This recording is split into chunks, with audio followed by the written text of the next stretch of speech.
వేసే కాలంలో ఎలాంటి విపత్తులు ఎదురుకాకుండా చూడాలని, సమృద్ధిగా ఇంటికి చేరాలని, పాడి పంటలు ఇంటికి చేరాలని అమ్మవార్లను రైతులు ప్రార్థిస్తారు. వర్షాకాలం కాబట్టి వ్యాధులు ప్రబలకుండా ఉండాలని, కాపాడాలని ప్రజలు గ్రామ దేవతలను మొక్కుకుంటారు.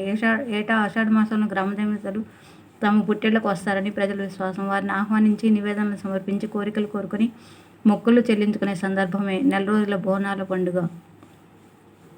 కాకతీయ రాజులు కాకతీయ మాత ఉత్సవాలను ఘనంగా నిర్వహించేవారు. అవే క్రమంగా బోనాల వేడుకలుగా రూపుదిద్దుకున్నాయి.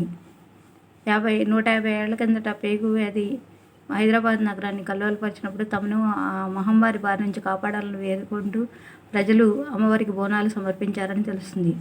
నాటి నుంచి బోనాల సంబరాలకు హైదరాబాదు చిరునామాగా మారింది.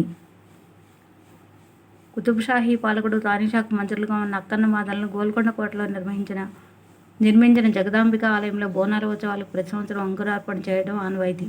రథోత్సవంలో తొట్టెల ఊరేగింపులు అమ్మవారి విగ్రహాలను ఆలయానికి తీసుకొచ్చి తొలి పూజ చేస్తారు. దీనితో ఉత్సవాలు మొదలవుతాయి. బోనాల సమర్పణ మరో ప్రధానమైన వేడుక. బోనం అంటే అమ్మవారికి నివేదించే అన్నం, చిత్రాన్నం, బెల్లం, పొంగలి లాంటి రకరకాల వివిధ పదార్థాలను మహిళలు తయారు చేస్తారు. వాటిని పాత్రలో ఉంచి చుట్టూ వేప పండ్లు కట్టి ఆ పాత్రమైన మూతంలో దీపం వెలిగిస్తారు. ఆ పాత్రలను తలపై ధరించి ఆలయాలకు చేరుకుంటారు. అమ్మవారిని ప్రార్థించి బోనాన్ని సమర్పించి మొక్కులు తీర్చుకుంటారు. వర్షాకాలంలో ప్రబలే వ్యాధుల నుంచి కాపాడాలంటూ అమ్మవారికి వేపకొమ్మలను సమర్పిస్తారు. అలాగే తమ ఇళ్ల నుంచి తెచ్చిన పదార్థాలను భక్తులు బండిపై ఉంచి ఆలయానికి తీసుకొస్తారు. దీన్ని పలహారపు బండి అంటారు. ఆలయం చుట్టూ ప్రదక్షిణలు చేశాక ఆ పదార్థాలను అమ్మవారికి నివేదిస్తారు.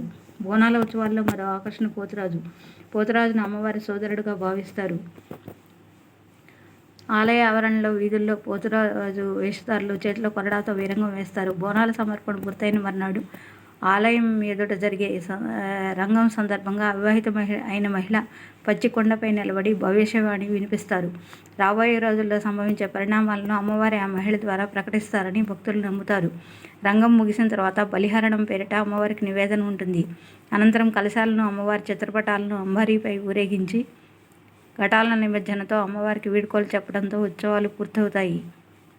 ఈ ఏడాది జూలై 7వ తేదీన ఆదివారం నాడు గోల్కొండ కోటలోని జగదాంబిక ఆలయంలో బోనాల ఉత్సవాలకు అంకురార్పణ జరుగుతుంది. ఆ తర్వాత నగరంలోని వివిధ ప్రాంతాల్లో ఉత్సవాలను నిర్వహిస్తారు.